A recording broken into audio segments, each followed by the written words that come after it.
Good morning students. Molecular basis of inheritance या चॅप्टरमधला शेवटचा मुद्दा आज आपण बघणार आहोत. पॉईंटचं नाव आहे जिनॉमिक्स. इथं पहिलीच कन्सेप्ट आहे genome. What is mean by genome? The term genome is first introduced by Winkler in 1920. सायंटिस्टचं नाव लक्षात ठेवा, H. Winkler. In 1920, he first introduced the term genome. What is meant by genome? Genome, it is the total genetic constitution of an organism. Or त्याची दुसरी एक definition सांगितली जाते, it is complete copy of genetic information or one complete set of chromosome of an organism. बघा, genome म्हणजे काय? दोन definition त्याच्या सांगितल्या जातात. एक तर it is total genetic constitution of an organism.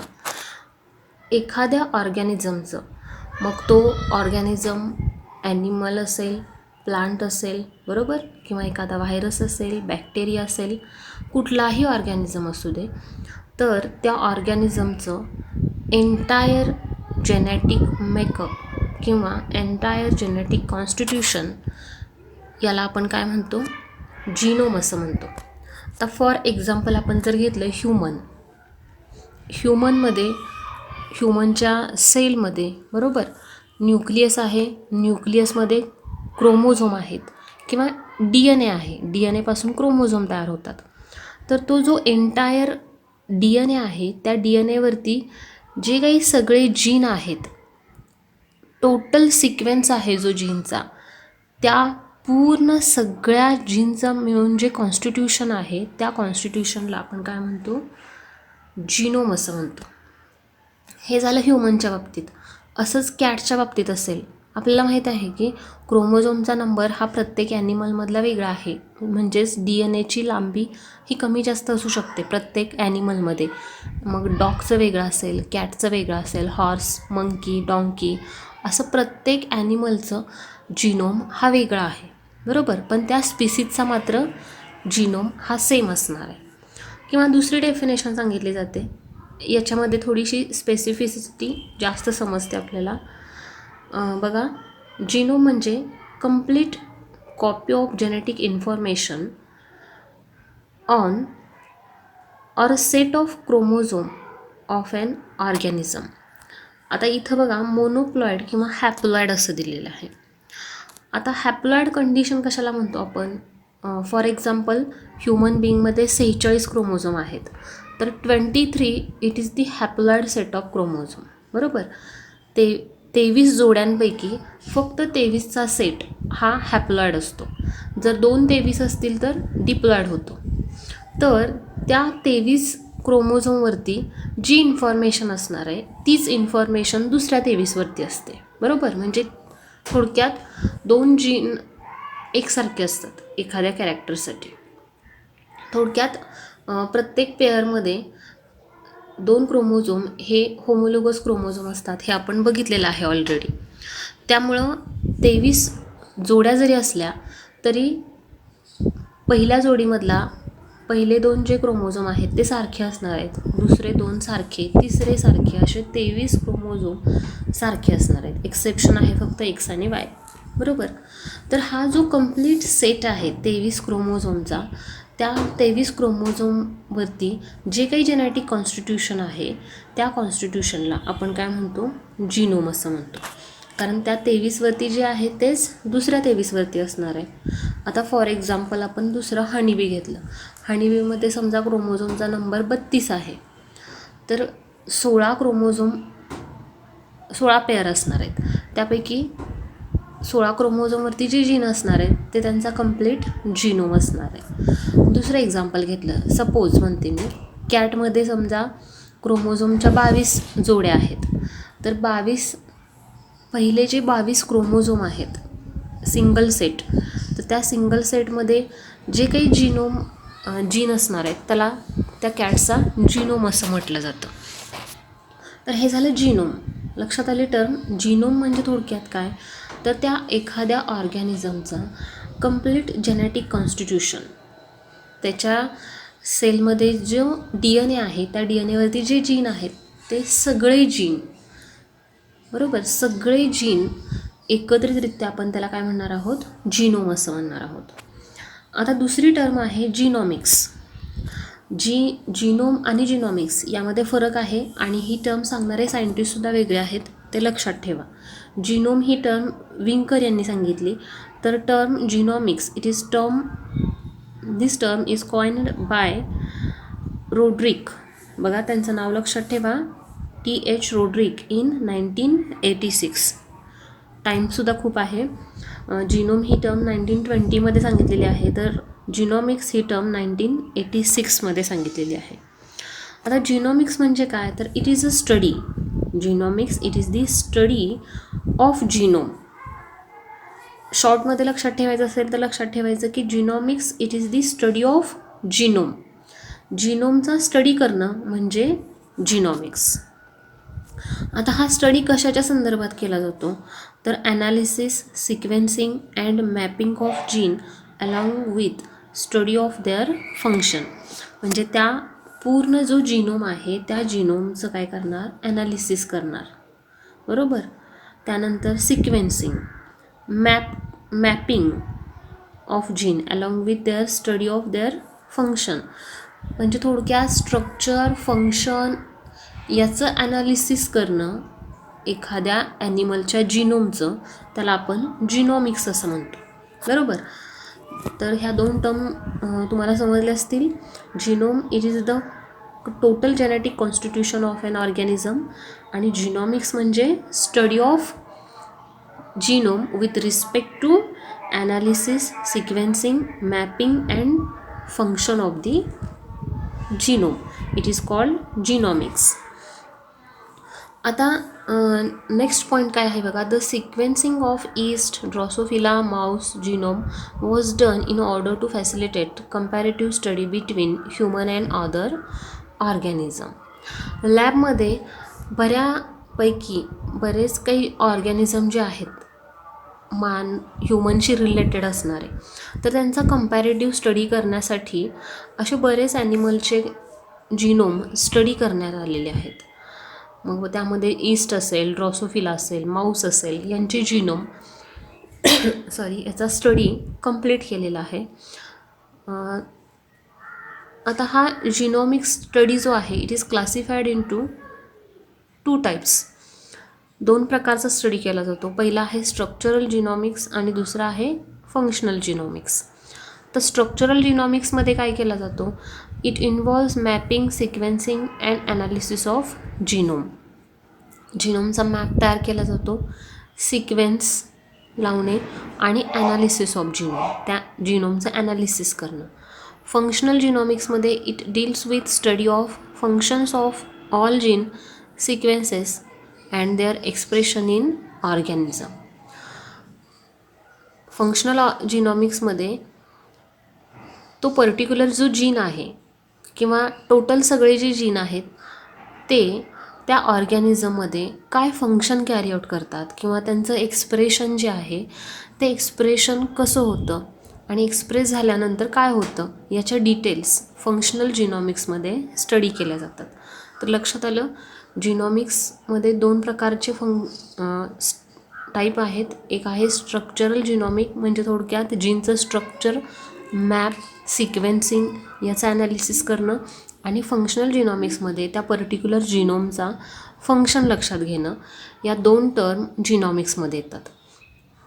आता त्यानंतर नेक्स्ट पॉईंट आहे ॲप्लिकेशन ऑफ जीनोमिक्स. हे जीनोमचा जो स्टडी आहे त्याचं ॲप्लिकेशन नेमकं काय आहे, तर बऱ्याच फील्डमध्ये ह्याचं ॲप्लिकेशन यूज केला जातो. बऱ्याच ठिकाणी हे जीनोमिक्समुळं काय म्हणतो आपण, रिसर्चमध्ये असेल, मेडिकल फील्डमध्ये असेल, एक इझीनेस आलेला आहे, तो आपण पुढं बघणार आहोत. तर structural and functional genomics is used for different purposes in the improvement of crop plant असेल, त्यानंतर ह्युमन हेल्थ असेल, लाईफस्टॉक असेल, तर याच्यामध्ये इम्प्रूव्हमेंट घडवून आणण्यासाठी या जीनोमिक्सचा यूज केला जातो. आता इथं दिलेले आहेत बघा मुद्दे. Genomics is used in agriculture to develop transgenic crop having more desirable characters. तुम्हाला कदाचित बायोटेक्नॉलॉजी वगैरे हे पॉईंट मागच्या इयत्तांमध्ये झाले असतील. तर त्याच्यामध्ये हा मुद्दा आहे बघा की ट्रान्सजेनिक क्रॉप, फॉर एक्झाम्पल की आपण काय म्हणतो, जेनेटिकली इंजिनियर्ड जे क्रॉप आहेत की ज्यांच्यामध्ये मोर डिझायरेबल कॅरेक्टर असतील. बाजारामध्ये संकरित बियाणं आपल्याला मिळतात बघा, किंवा ट्रान्सजेनिक प्लांट मिळतात. बीटी कॉटन हे त्याचं उत्तम उदाहरण आहे. बीटी कॉटन म्हणजे काय, तर बॅसिलस थुरिंजिन्सिस हा जीन जो आहे तो जीन तिथं ॲड केला जातो.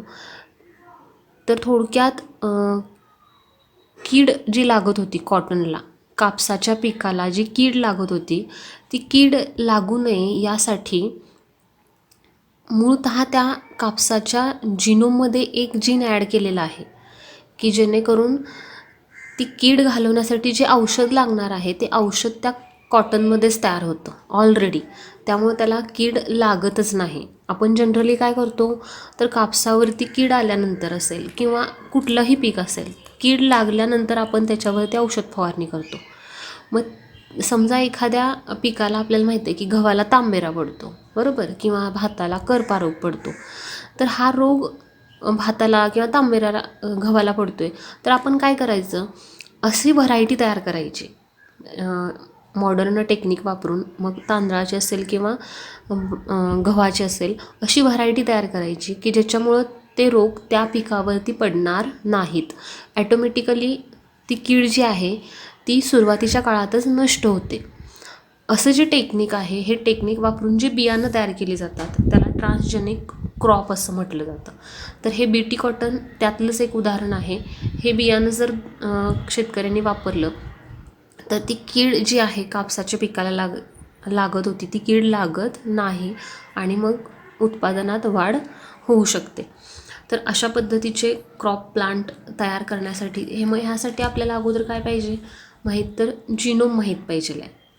मग तर कॉटनचा असेल किंवा ती जी कीड आहे ती किडीचा नाश करण्यासाठी कुठलं एन्झाईम लागतं आणि ते एन्झाईम तयार करणारा जीन कोणता, याचं ॲनालिसिस अगोदर व्हायला लागतं. हे जर झालं तरच आपण काय करू शकणार आहोत, अशा पद्धतीचे क्रॉप प्लांट तयार करू शकणार आहोत. तर हे ॲप्लिकेशन आहे जिनॉमिक्सचं. बायोटेक्नॉलॉजी या चॅप्टरमध्ये आपण ते डिटेलमध्ये नंतर बघणार आहोत. आता एवढंच लक्षात ठेवा. नेक्स्ट आहे genetic markers developed in genomics have application in forensic analysis. आता फॉरेन्सिक ॲनालिसिस म्हणजे जे काही बऱ्याचशा केस वगैरे असतात, बरोबर, त्यामध्ये क्राईम केस वगैरे असतील, रेप केस वगैरे असतील, तर त्याच्यामध्ये सुद्धा या टेक्निकचा वापर, ह्याचे जे जेनेटिक मार्कर्स जे डेव्हलप केलेले आहेत, म्हणजे जिनोममध्ये काही मार्कर्स असतात, की पॉईंट असतात, तर ते की पॉईंट जिनोमचा स्टडी केल्यानंतर समजले, त्याला जेनेटिक मार्कर्स असं म्हटलेलं आहे. तर हे मार्कर जे तयार केलेले आहेत तर त्याचा वापर फॉरेन्सिक ॲनालिसिसमध्ये सुद्धा केला जातो. त्यातलं एक टेक्निक आपण DNA फिंगरप्रिंटिंग हे बघणार आहोत. नेक्स्ट आहे genomics can lead to introduce new gene in microbes to produce enzyme, therapeutic protein and even biofuels. आता हे जिनॉमिक्स जे आहे हे बऱ्याच मायक्रोबमध्ये एखादं एन्झाईम तयार केलं जातं, बरोबर, किंवा एखादं प्रोटीन तयार केलं जातं ज्याची कमतरता भासते. आता फॉर एक्झाम्पल सांगायचं झालं तर ह्युमनमध्ये डायबिटीस हा रोग बऱ्यापैकी आता जो कॉमन झालेला आहे, सगळ्यांना शुगर होते. आता ही शुगर कशामुळे होते, तर जे काही इन्सुलिन सिक्रिट होतं पँक्रियासमधून ते प्रॉपर सिक्रिशन झालं नाही की शुगर लेवल काय होते, इन्क्रीज होते आणि त्यालाच आपण डायबिटीज झाला म्हणतो. तर हे शुगर लेवल जी आहे ती वाढवण्यासाठी इन्सुलिनचे इंजेक्शन दिले जातात. मग आता हे इन्सुलिनचे इंजेक्शन देणं, मग त्यासाठी इन्सुलिन अगोदर हार्वेस्ट करायला पाहिजे किंवा तयार करायला पाहिजे. मग हे मायक्रोबचा वापर करून तयार केलं जातं. ह्या प्रोसेससाठी सुद्धा हा जिनॉमिक्स जो आहे तो इम्पॉर्टंट रोल प्ले करतो. आता हा ह्युमन जिनोम प्रोजेक्ट म्हणजे ॲक्च्युअल आत्तापर्यंत मी तुम्हाला जे सांगितलं की जिनोम म्हणजे एंटायर जेनेटिक कॉन्स्टिट्यूशन आहे. तर हे शोधून कसं काढलं त्यासाठी एक जो प्रोजेक्ट होता त्या प्रोजेक्टचा आढावा आपल्याला घ्यायचा आहे. याच्यावरती सुद्धा बऱ्याचदा क्वेश्चन्स विचारले जातात शॉर्ट नोटसाठी वगैरे किंवा ऑब्जेक्टिव्हसाठी. तर हा ह्युमन जिनोम प्रोजेक्ट जो आहे इट इज इनिशिएटेड इन 1990. पहिल्यांदा टर्म शोधून काढल्या 1920मध्ये. जिनोम ही टर्म समजली. त्यानंतर जिनॉमिक्स म्हणजे त्या जिनोमचा स्टडी केला जाऊ शकतो ही टर्म 1986मध्ये इंट्रोड्यूस झाली आणि त्यानंतर 1990मध्ये ह्युमन जिनोम प्रोजेक्ट सुरू झाला. आता हा प्रोजेक्ट बघा, याच्या डिटेल्स लक्षात ठेवा. हा इनिशिएट कधी झाला? 1990मध्ये. हा प्रोजेक्ट कुणाच्या अंडर झाला? तर this project was coordinated by US department of energy and national institute of health. हा इम्पॉर्टंट मुद्दा आहे, बऱ्याचदा विचारला जातो. हा प्रोजेक्टचे कोऑर्डिनेटर कोण आहेत? तर US department of energy and national institute of health यांनी हा प्रोजेक्ट कोऑर्डिनेट केला. आता हा प्रोजेक्ट सुरू झाला होता 1990मध्ये आणि कंप्लीट झाला 2003मध्ये. म्हणजे जवळपास 13 वर्ष हा प्रोजेक्ट कंप्लीट होण्यासाठी लागलेले आहेत. हा प्रोजेक्ट जो आहे it is a multinational research project to determine the genomic structure of human. आता हा जो प्रोजेक्ट आहे ह्युमन जिनोम प्रोजेक्ट हा मल्टीनॅशनल प्रोजेक्ट आहे, कारण त्याच्यामध्ये एकापेक्षा जास्त देशामधले सायंटिस्ट जे आहेत की ज्यांचा स्टडी या जिनोमचा आहे, अशा सायंटिस्टनी मिळून बऱ्याच देशांची एक कोर टीम तयार केली होती आणि त्या टीममार्फत हा रिसर्च झालेला आहे की ज्याच्यामध्ये ह्युमनचा जो जिनोम आहे, थोडक्यात आपल्या DNA वरती जेवढे काही जीन आहेत त्या प्रत्येक जीनचं मॅपिंग, ॲनालिसिस, सिक्वेन्सिंग, त्याचं फंक्शन काय आहे ह्याच्या डिटेल्स, याचा रिसर्च कंप्लीट केला आहे. आणि तो रिसर्च 13 वर्ष चालला. तो 1990मध्ये सुरू झाला, तो 2003मध्ये कंप्लीट झाला. म्हणजे थोडक्यात human genome project it is coordinated by US department of energy and national institute of health. हा एक मल्टीनॅशनल प्रोजेक्ट आहे की ज्याच्यामध्ये ह्युमन जिनोमचा कंप्लीट स्टडी झाला आणि हा प्रोजेक्ट टोटल 13 वर्ष चालला. एवढे एक प्रातिनिधिक स्वरूपामध्ये त्याच्या डिटेल्स लक्षात ठेवा. आता ह्याचे एम काय होते? Main aims of the project are काय एम होते? तर mapping of entire human genome at level of nucleotide sequence. आता इथं महत्त्वाचा मुद्दा आहे बघा, अगदी न्यूक्लियोटाईडच्या सिक्वेन्सपासून आपल्याला माहीत आहे DNAचं बेसिक युनिट आहे न्यूक्लियोटाईड, बरोबर. एक न्यूक्लियोटाईड असा कनेक्ट होत जातो आणि त्याच्यापासून DNAचं स्ट्रँड तयार होतात. मग आता ते न्यूक्लियोटाईड जे आहेत त्या न्यूक्लियोटाईडचा जो सिक्वेन्स आहे तो प्रत्येक सिक्वेन्स इथं शोधून काढलेला आहे. म्हणजे थोडक्यात न्यूक्लियोटाईड लेवलला स्टडी झालेला आहे. त्यामुळं पहिलं एम लक्षात ठेवा, mapping the entire human genome at level of nucleotide sequence. म्हणजे पहिला न्यूक्लियोटाईड कुठला, दुसरा कुठला, तिसरा कुठला, हे सगळे डिटेल शोधून काढलेले आहेत. जवळपास 3 बिलियन न्यूक्लियोटाईड किंवा बेस पेअर आहेत ह्युमनच्या DNAमध्ये. त्या प्रत्येक न्यूक्लियोटाईडचा जो सिक्वेन्स आहे तो इथं लक्षात घेतलेला आहे किंवा त्याचं सिक्वेन्सिंग केलेलं आहे या किंवा करणं हे या प्रोजेक्टचं एम होतं. दुसरं एम आहे to store the information collected from project in database. ही जी इन्फॉर्मेशन आहे टोटल सगळी कलेक्ट केलेली, ही इन्फॉर्मेशन डाटाबेसमध्ये स्टोअर करून ठेवणं. म्हणजे थोडक्यात कॉम्प्युटरमध्ये ही माहिती फीड करणं हे या प्रोजेक्टचं दुसरं एम होतं. To develop tools and techniques for analysis of the data. म्हणजे हा टोटल जो डाटा आहे तो ॲनालिसिस करण्यासाठी टूल्स म्हणजे साधनं लागणार होती. ते टूल आणि टेक्निक साधनं आणि तंत्र ज्याला आपण म्हणतो, तर हे टूल्स आणि टेक्निक पहिल्यांदा शोधून काढणं किंवा डेव्हलप करणं हे या प्रोजेक्टचं एम होतं. त्यानंतर नेक्स्ट एम आहे transfer of the related technologies to the private sector such as industry. आता हे जे बऱ्याच इंडस्ट्री असतील किंवा मेडिकल फील्डच्या रिलेटेड किंवा ह्या ह्युमन हेल्थशी रिलेटेड ज्या काही इंडस्ट्री आहेत, ह्या इंडस्ट्रीला हे टेक्नॉलॉजी आहेत त्या टेक्नॉलॉजी ट्रान्सफर करणं किंवा ही माहिती पुरवणं हे एक एम आहे या प्रोजेक्टचं. आणि लास्ट आहे taking care of legal, ethical, social issue which may arise from project. म्हणजे हे जे प्रोजेक्ट कंप्लीट झाल्यानंतर जर काही इश्यू तयार झाले, मग त्यामध्ये लीगल, इथिकल किंवा सोशल इश्यूज जर तयार झाले तर त्याचंसुद्धा काळजी घेतली जावी, यासाठी सुद्धा हे एम होतं त्या प्रोजेक्टचं. म्हणजे असे काही इश्यू तयार होणार नाहीत किंवा तयार होऊ देऊ नये ह्याचीसुद्धा काळजी त्यांनी ते प्रोजेक्ट करताना घेतली होती. तर लक्षात आले हे 4 ते 5 एम आहेत या प्रोजेक्टचे.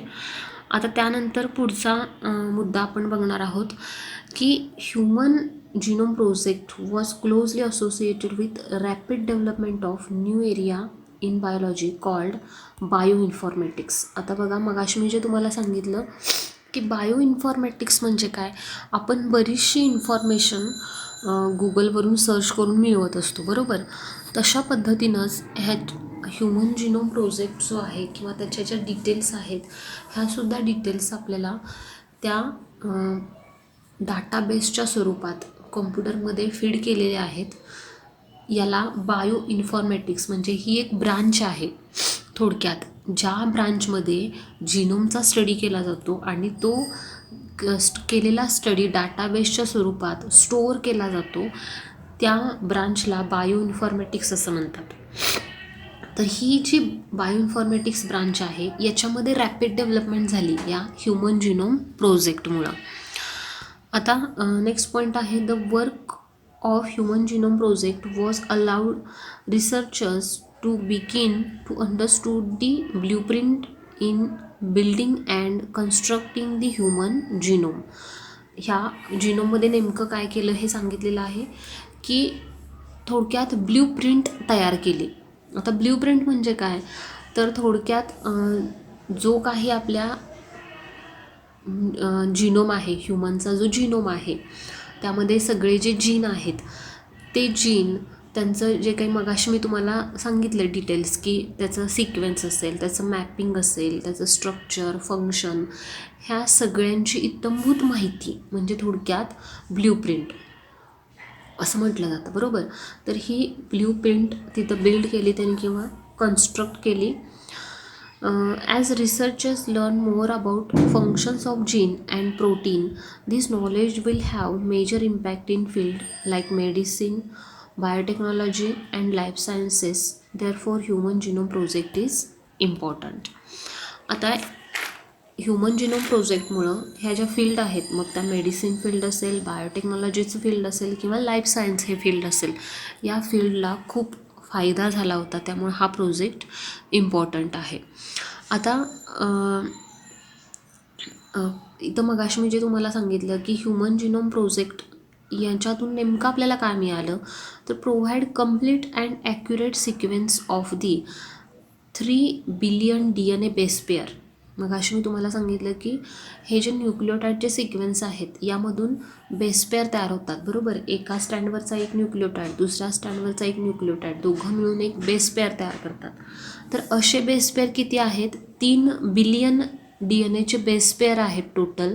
यांचा टोटल आणि ॲक्युरेट सिक्वेन्स जो आहे तो या ह्युमन जिनोम प्रोजेक्टमधून आपल्याला समजला की ज्याच्यामध्ये म्हणजे हे 3 बिलियन बेस पेअर जरी असले तरी त्या बेस पेअरपासून तयार होणारे जे जीन आहेत त्या जीनची संख्या साधारणपणे 33,000 इतकी आहे. इथं दिलं आहे बघा, about 33,000 gene have been estimated to be present in human. म्हणजे थोडक्यात बघा, मी तुम्हाला बऱ्याचदा सांगते की प्रत्येक एखाद्या फंक्शनसाठी एक जीन असतो.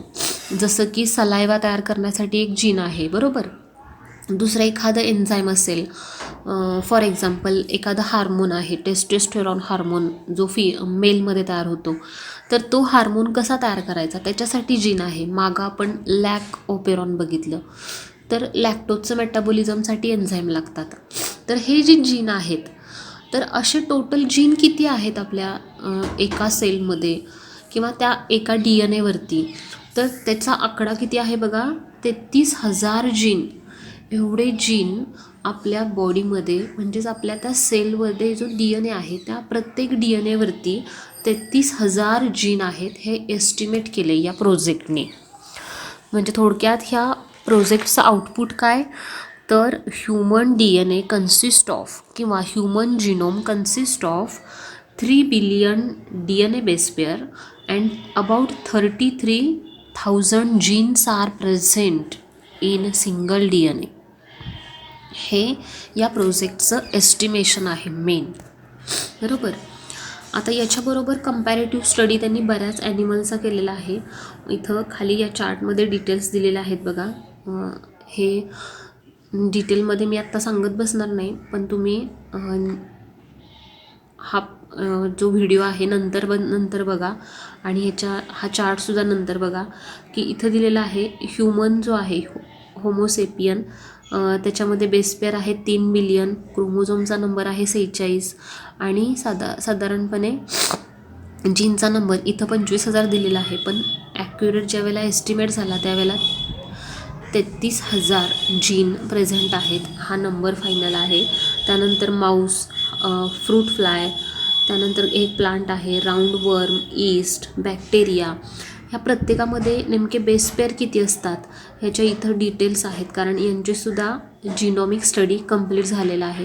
यांच्यामध्ये क्रोमोझोमचा नंबर सांगितलेला आहे आणि त्यांच्यामध्ये असणारे जीनचासुद्धा नंबर सांगितलेला आहे. तर हे थोडक्यात ह्युमन जिनोम प्रोजेक्टमध्ये नेमकं काय केलं याच्या डिटेल्स आहेत. आता पुढचा मुद्दा जो आपल्याला बघायचा आहे तो मुद्दा आहे DNA फिंगर प्रिंटिंग, बरोबर. आता हे एक बायोटेक्नॉलॉजीमधलंच एक टेक्निक आहे, DNA फिंगर प्रिंटिंग. फिंगरप्रिंट हा शब्द तुम्हाला माहीत आहे सगळ्यांनाच. काय आपण फिंगरप्रिंट म्हणजे काय, तर आपल्या बोटावरचे ठसे, त्याला आपण काय म्हणतो, फिंगरप्रिंट. आता हे फिंगरप्रिंट प्रत्येकाचे वेगळे असतात, कुणाचाही फिंगरप्रिंट कधीही मॅच होत नाही. म्हणजे ह्या जगामध्ये फक्त आपल्या इंडियामध्ये नाही तर पूर्ण जगामध्ये जी काही मानवजात आहे त्या प्रत्येक मानवजातीमध्ये प्रत्येकाचे फिंगरप्रिंट हे वेगळे असतात, बरोबर. त्यामुळेच ती आपली आयडेंटिटी आहे. आयडेंटिटी म्हणून एक साईन रिपीट करू शकतो आपण, साईन एकमेकाची करू शकतो, पण फिंगरप्रिंट एकमेकाचे मॅच होऊ शकत नाहीत, ते एकमेव द्वितीय आहे. तशा पद्धतीनं DNAमध्ये सुद्धा काही सिक्वेन्स असतात की जे फक्त त्या एखाद्या पर्टिक्युलर इंडिव्हिज्युअलमध्येच ते असतात, त्याला आपण DNA फिंगरप्रिंटिंग असं म्हणतो. तर त्याच्या डिटेल्स आपण खाली बघणार आहोत. Every individual has its unique genetic makeup which may be called its fingerprint. काय म्हटले बघा, की एव्हरी इंडिव्हिज्युअल, प्रत्येक जो इंडिव्हिज्युअल आहे, has its unique genetic makeup. जरी आता मग अशी मी तुम्हाला सांगितलं की जिनोमिकचा स्टडी केला, बरोबर. एक जो काही स्टडी केला तो सगळ्या मानवजातीला लागू पडणार आहे. तर बऱ्यापैकी जवळपास 99% DNA जो आहे तो सगळ्या मानवजातीचा सारखा आहे. फरक असतो फक्त थोड्या फरकासाठी एक फरक असतो, म्हणजे थोडासा पॅच हा प्रत्येकाचा कसा आहे, वेगळा आहे. त्यालाच आपण काय म्हणतो आहे, तर फिंगरप्रिंट असं म्हणतो. बघा डेफिनेशन आणखी एकदा बघा. Every individual has its unique genetic makeup. Unique आहे, प्रत्येक इंडिव्हिज्युअलसाठी ते युनिक आहे. त्या युनिक जेनेटिक मेकअपला काय म्हणतो आहे आपण, फिंगरप्रिंट म्हणतो आहे त्या इंडिव्हिज्युअलची. The technique developed to identify a person with the help of DNA restriction analysis is known as DNA profiling or DNA fingerprinting. म्हणजे हे टेक्निक आता निघालं, बऱ्याचशे क्राईम वगैरे शोधून काढण्यासाठी हे टेक्निक वापरलं जातं, त्याला DNA फिंगरप्रिंटिंग असं म्हटलं जातं. त्या ह्याच्या डिटेल्स बघा. The technique of finger printing was first given by British geneticist Alec Jeffreys in 1984.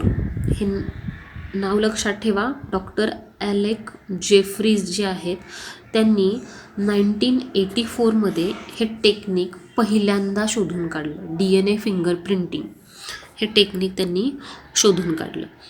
आता हे DNA फिंगर प्रिंटिंग टेक्निक जे आहे हे कशावरती अवलंबून आहे हे बघूया आपण. This technique is based on identification of nucleotide sequences present in this wonder molecule. Wonder molecule म्हणजेच DNA molecule. About 99.9% of nucleotide sequence in all person is same.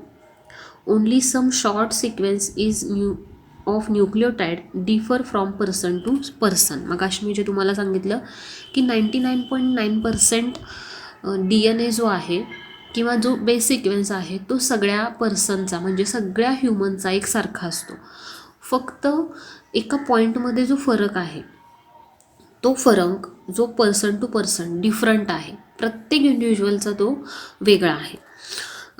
In the population every person shows unusual sequences of 20 to 100 base pair which are repeated several times. They are term as variable number of tandem repeats. आता हा मुद्दा खूप important आहे बघा. बऱ्याचदा नीटला CETला याच्यावरती question विचारला जातो की साधारणपणे 20 ते 100 बेस पेअर जे असतात ते प्रत्येक पर्सनमध्ये काय होतात तर त्यामध्ये काही बेस पेअर असतात ते सेव्हरल टाईमला रिपीट होतात. इथं दिले बघा रिपीटेड सेव्हरल टाइम्स. त्या रिपीट होणाऱ्या सिक्वेन्सला काय म्हटलं जातं variable number of tandem repeats.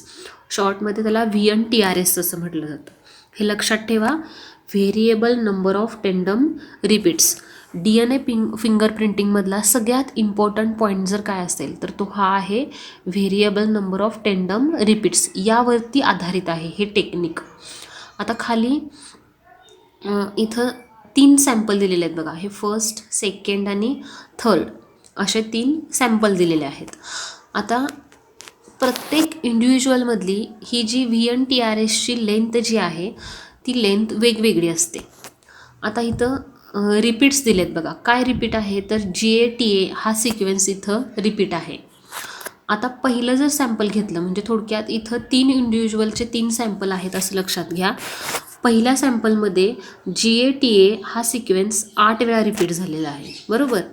त्यानंतर दुसऱ्या सॅम्पलमध्ये तो सिक्वेन्स 9 वेळा रिपीट झालेला आहे. तिसऱ्या सॅम्पलमध्ये GATA हा सिक्वेन्स 10 वेळा रिपीट झालेला आहे. मग GATA असेल असं पण काही नाही. दुसरा कुठला तरी सिक्वेन्स असेल, CATA असेल बरोबर किंवा GTCT असेल. कुठलाही हे जे न्यूक्लियोटाइडचे जे सिक्वेन्स आहेत यापैकी कुठलाही सिक्वेन्स असतो आणि त्याचे रिपीटेशन जे आहेत ते वेगवेगळ्या नंबरसाठी रिपीट होतात. म्हणजे काही 8 वेळा रिपीट होतील, काही 9 वेळा, काही 10 वेळा, काही 12 वेळा. पण यामध्ये एवढं मात्र आहे की ते जे बेस पेअर सिक्वेन्स आहेत कमीत कमी 20 आणि जास्तीत जास्त 100 असू शकतात. म्हणजे थोडक्यात याची संख्या जर तुम्ही मोजली GATA बरोबर हे 10 वेळा रिपीट झाले म्हणजे यांची संख्या किती झाली याच्यामध्ये 40 बरोबर. बेस पेअरची संख्या झाली 40. तर 20 पासून 100पर्यंत ह्याचे रिपीटेशन असतात किंवा त्या बेस पेअरमध्ये रिपीटेशन होतात. त्या रिपीटेशनलाच आपण काय म्हणतोय variable number of tandem repeats. तर हे जे VNTRS आहेत याचा वापर DNA फिंगरप्रिंटसाठी केला जातो किंवा हा जो सिक्वेन्स आहे हा सिक्वेन्स युनिक असतो प्रत्येक इंडिव्हिज्युअलचा. आता आपल्याला ॲक्च्युअल DNA फिंगर प्रिंटिंगच्या स्टेप्स बघायच्या आहेत. एक 7 ते 8 स्टेप आहेत. त्या स्टेप आपण बघूया. पहिली स्टेप आहे आयसोलेशन ऑफ DNA. आयसोलेशन म्हणजे आपण कलेक्ट करणं किंवा सेपरेट करणं. आता हा DNAचा सॅम्पल थोडक्यात मिळवणं. कुठून मिळवलं जातं DNA must be recovered from the cell or tissue of the body, only small amount of tissue like blood, hair root, skin ॲटसेट्रा is required. म्हणजे कुठून आपण हे कलेक्ट करू शकतो की एखादा बॉडीचा पार्ट असेल तर त्या बॉडीच्या पार्टमधून, म्हणजे त्या ऑर्गनच्या पार्टमधून एखादी सेल किंवा टिश्यू आपल्याला मिळाली, त्यातून सुद्धा आपण DNA मिळवू शकतो. थोडक्यात आयसोलेट करू शकतो DNA. किंवा ब्लड सॅम्पल मिळालं, बरोबर, ब्लड सॅम्पलमधून सुद्धा DNA मिळवता येतो. त्यानंतर हेअर रूट, केसांचं मूळ, फक्त केसांमधून DNA काढता येत नाही, हेअर रूट पाहिजेत. त्यानंतर स्किन असेल, स्किनमधून सुद्धा DNA आयसोलेट करता येतो. तर हे जे काही पॉईंट सांगितलेले आहेत याच्यामधून काय केला जातो, DNA एक्स्ट्रॅक्ट केला जातो किंवा आयसोलेट केला जातो. ही पहिली स्टेप आहे. बघा, समजा इथे एखादा क्राईम झालेला आहे, तर क्राईमच्या ठिकाणी काय होतं, ब्लड सॅम्पल मिळतं आपल्याला, बरोबर. तर ते ब्लड सॅम्पल घेतलं जातं. हे कशासाठी, तर DNA फिंगरप्रिंटिंगसाठी. थोडक्यात इथं ब्लड सॅम्पलमधून DNA आयसोलेट केला जातो. हा एक प्रकार झाला. आता दुसरी स्टेप आहे रिस्ट्रिक्शन डायजेशन. आता रिस्ट्रिक्शन डायजेशन म्हणजे थोडक्यात एन्झाईमचा वापर करून हा जो DNA आहे ह्या ब्लड सॅम्पलमधून मिळालेला, ह्या ब्लड सॅम्पलमधून मिळालेल्या DNAचे फ्रॅगमेंट्स तयार केले जातात, म्हणजे तुकडे तयार केले जातात. आता इथं सीझर दाखवलेले आहे, पण हे ॲक्च्युली तुम्हाला कळावं की ते DNA कट केला जातो हे कळावं म्हणून सीझर दाखवलेले आहे. इथं ॲक्च्युअल सीझरचा वापर केला जात नाही, इथं बायोलॉजिकल सीझर्स वापरले जातात. आता बायोलॉजिकल सीझर्स म्हणजे काय, तर एन्झाईम, DNA कट करण्यासाठी एन्झाईम वापरले जातात. त्याला आपण रिस्ट्रिक्शन एन्झाईम असं म्हणतो. त्यामुळं इथं दिलेलं आहे बघा, the isolated DNA is treated with restriction enzyme. Restriction enzyme म्हणजे थोडक्यात DNA कट करण्यासाठी वापरले जाणारे एन्झाईम आहेत. The restriction enzyme cut DNA into small fragments having variable length. वेगवेगळ्या लेंथमध्ये ह्या DNAचे फ्रॅगमेंट्स तयार केले जातात. This phenomenon is called restriction fragment length polymorphism, RFLP शॉर्टमध्ये म्हटलं जातं. की हा जो DNA मिळालेला आहे सॅम्पलमधून, त्या DNAचे कमी जास्त प्रमाणात वेगवेगळ्या आकाराचे फ्रॅगमेंट्स तयार केले जातात. आता त्यानंतर तिसरी स्टेप आहे जेल इलेक्ट्रोफोरेसिस. आता ह्या स्टेपमध्ये काय केलं जातं, DNA sample are loaded for agarose gel electrophoresis under an electric influence. म्हणजे बघा, अगारो जेल ही एक इलेक्ट्रोफोरेसिस टेक्निक आहे. आता हे जे टेक्निक आहे ते थोडक्यात एखादा सॅम्पल आहे तर त्या सॅम्पलमध्ये वेगवेगळे मॉलिक्यूल असतात, तर त्यांचं सेपरेशन घडवून आणण्यासाठी, जसं बघा आपण क्रोमॅटोग्राफी टेक्निक वापरतो, त्याच्यामध्ये वेगवेगळे प्लांट पिगमेंट सेपरेट केले जातात, बरोबर. तसं हे जे टेक्निक आहे जेल इलेक्ट्रोफोरेसिस, इथं DNAचे मॉलिक्यूल काय आहेत किंवा DNAचे फ्रॅगमेंट जे आहेत ते सेपरेट केले जातात. बघा, थोडक्यात लक्षात ठेवा, DNAचे जे मगाशी आपण फ्रॅगमेंट केले या स्टेपमध्ये, इथं फ्रॅगमेंट जे तयार केले ते फ्रॅगमेंट सेपरेट करण्यासाठी जेल इलेक्ट्रोफोरेसिस हे टेक्निक वापरले जातं. आता सगळ्यांना माहीत आहे की DNAवरती निगेटिव्ह चार्ज असतो, बरोबर. इथं इलेक्ट्रिक चार्ज वापरला जातो. हे जे तिसरी स्टेप आहे ही जेल इलेक्ट्रोफोरेसिस. या जेलमध्ये इलेक्ट्रिक सप्लाय असतो आणि त्यामध्ये DNAवरती निगेटिव्ह चार्ज असणार आहे आणि ह्या इलेक्ट्रोड म्हणजे इथं पॉझिटिव्ह चार्ज आहे. तर निगेटिव्ह चार्ज असणारे DNA कुठं आकर्षित होणार, पॉझिटिव्ह चार्जकडं किंवा पॉझिटिव्ह पोलकडं काय होणार, आकर्षित होणार आणि त्यांचं सेपरेशन होणार. थोडक्यात हे जे सेपरेशन आहे ते लेंथवाईज होणार. म्हणजे इथं दिलेलं आहे बघा, स्मॉल मॉलिक्यूल खाली राहणार आणि लार्जर मॉलिक्यूल जे आहेत, लार्ज फ्रॅगमेंट जे आहेत ते वरती जाणार. अशा पद्धतीनं काय होणार आहे, तर सेपरेशन होणार आहे DNAच्या फ्रॅगमेंटचं. आता हे DNA फ्रॅगमेंट जे आहेत ते टोटली काय होणार, सेपरेट होणार. आपल्याला प्रत्येक मॉलिक्यूल हा वेगवेगळा मिळणार. मोलिक्यूल म्हणण्यापेक्षा फ्रॅगमेंट, DNA चा प्रत्येक तुकडा हा वेगवेगळा मिळणार. इथं दिसत आहेत बघा, हे सगळे फ्रॅगमेंट आहेत. आता हे फ्रॅगमेंट मिळाल्यानंतर काय होतं तर सिंगल इथं अल्कलाईन मीडियम वापरलं जातं, त्यामुळं डबल स्टँडर्ड DNA जो आहे म्हणजे तो फ्रॅगमेंट आहे, तो फ्रॅगमेंटसुद्धा सेपरेट होतो आणि double standard DNA is converted into single standard DNAचे 2 सेपरेट स्टँड तयार होतात त्यांच्यामधले बॉन्ड ब्रेक झाल्यामुळं. नेक्स्ट स्टेप आहे साऊदर्न ब्लॉटिंग. आता साऊदर्न ब्लॉटिंगमध्ये काय केलं जातं, separated DNA fragments are transferred to nylon membrane किंवा नायट्रोसेल्युलोज फिल्टर पेपर.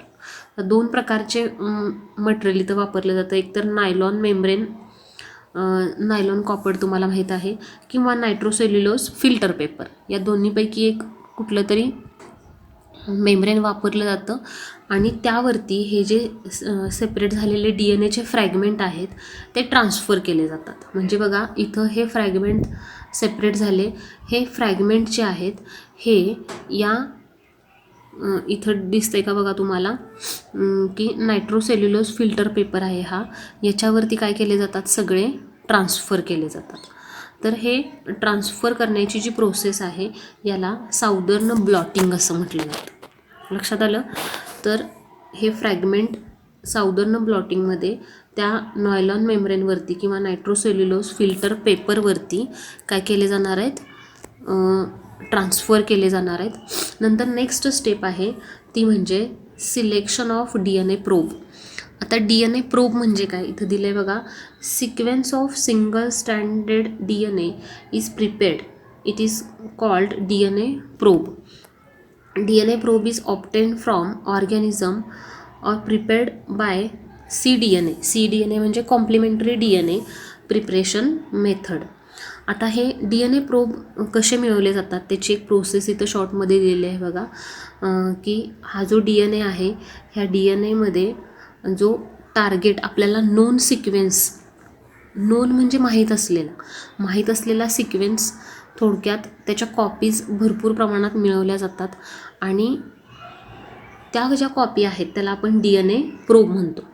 आता एवढंच लक्षात ठेवा, DNA प्रोब म्हणजे काय तर non sequence of single standard DNA. Non म्हणजे माहीत आहे, आपल्याला माहीत आहे की त्या स्टँडवरती कुठला सिक्वेन्स आहे, असा माहीत असणारा सिक्वेन्सचे फ्रॅगमेंट्स थोडक्यात, पण ते सिंगल स्टँड असणारे, सिंगल स्टँड DNAचे माहीत असणारे फ्रॅगमेंट्स याला आपण DNA प्रोब असं म्हणतो. आता हे DNA प्रोब मिळवले की पुढची स्टेप आहे हायब्रिडायजेशन. आता हायब्रिडायजेशनमध्ये काय केलं जातं, probe DNA is added to the nitrocellulose filter paper containing host DNA.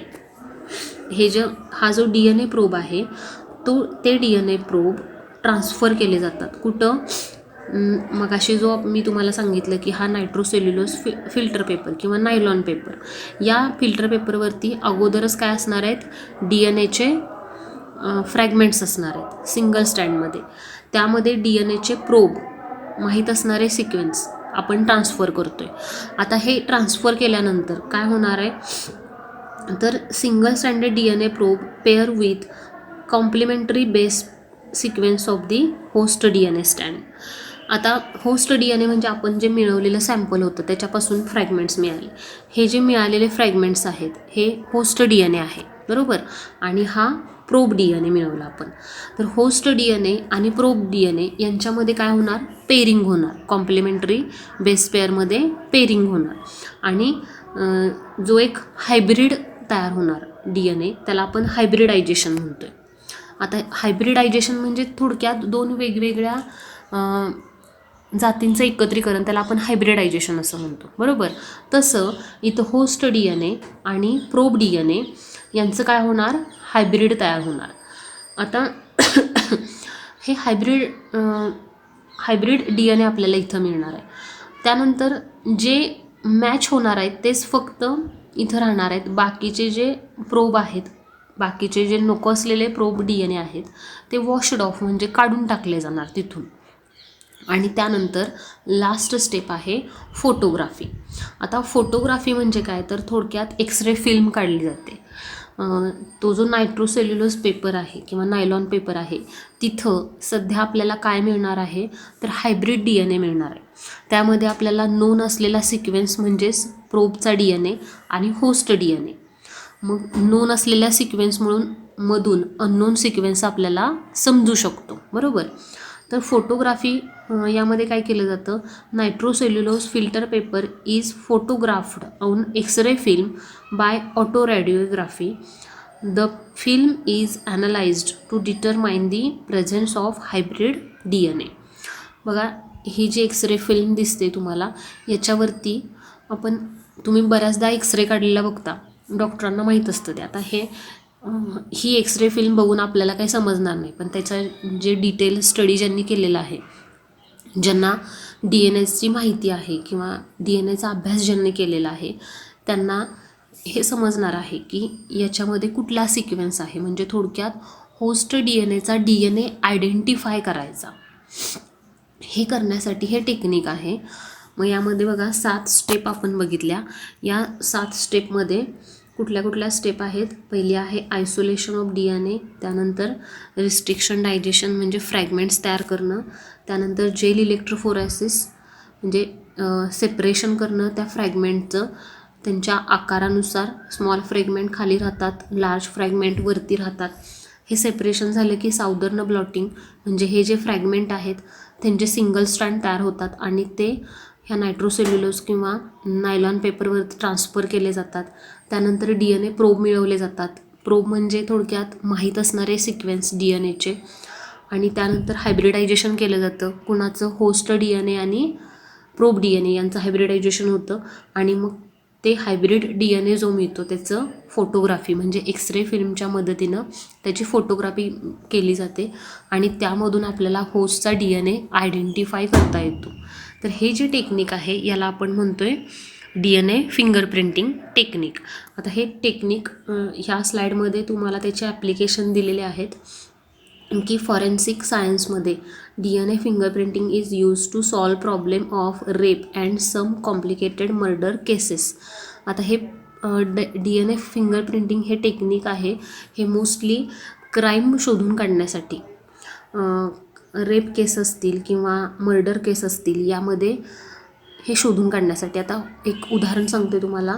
Rape केसमध्ये काय होणार आहे तर ती जी पर्टिक्युलर फिमेल आहे जिच्यावरती रेप झालेला आहे तर त्या फिमेल मध्ये तिच्या व्हजायनामध्ये जे सॅम्पल असणार आहे, तो जो कोणी क्राईम केलेला आहे त्या क्राईम करणाऱ्याचं जे काही सिमेन जे आहे ते सिमेनचं सॅम्पल त्या व्हजायनामधून कलेक्ट केलं जातं. ते जे सिमेन आहे त्याचं ॲनालिसिस केलं जातं म्हणजे हे DNA फिंगरप्रिंटिंग आहे ते. मग त्याचं आणि जो कोणी आरोपी म्हणून मग 4-5 आरोपी असतील त्यांचं मॅचिंग केलं जातं. मग 5 असतील किंवा जो कोणी पर्टिक्युलर त्या फिमेलनं सांगितलेलं आहे की यानं रेप केलेलं आहे याचं खात्री करण्यासाठी थोडक्यात ते सिमेन आणि तो जो पर्टिक्युलर आहे त्याचं सिमेन याचं मॅचिंग घडवून आणलं जातं किंवा त्या DNAचं मॅचिंग घडवून आणलं जातं आणि मग तिथं ठरवलं जातं की यानंच रेप केलेला आहे का. म्हणजे थोडक्यात रेप केस असतील किंवा मर्डर केस, मग अशी मी तुम्हाला सांगितलं एखादा मर्डर झाला आणि तिथं त्या पर्टिक्युलर एखाद्या त्या झटापटीमध्ये त्याचंसुद्धा ब्लड सॅम्पल असेल, ज्यांनी क्राईम केलेला आहे ते ब्लड सॅम्पल मिळालं किंवा त्याच्या केसांचा एखादा तुकडा मिळाला किंवा जे काही मटेरियल आपल्याला मिळतं त्याच्यामधून तो आरोपी कोण आहे थोडक्यात हे शोधून काढण्यासाठी हे टेक्निक वापरलं जातं. त्यानंतर मदर किंवा फादर डिस्प्यूट असेल, हीच आई आहे का, हेच वडील आहेत का, जेनेटिक मदर आणि जेनेटिक फादर आयडेंटिफाय करण्यासाठी सुद्धा हे टेक्निक वापरलं जातं. इथं बरेच ॲप्लिकेशन दिलेले आहेत, ते ॲप्लिकेशन तुम्ही वाचा पुस्तकामध्ये आणि डिटेल्स बघा. इथं आपण थांबूया. Okay, thank you.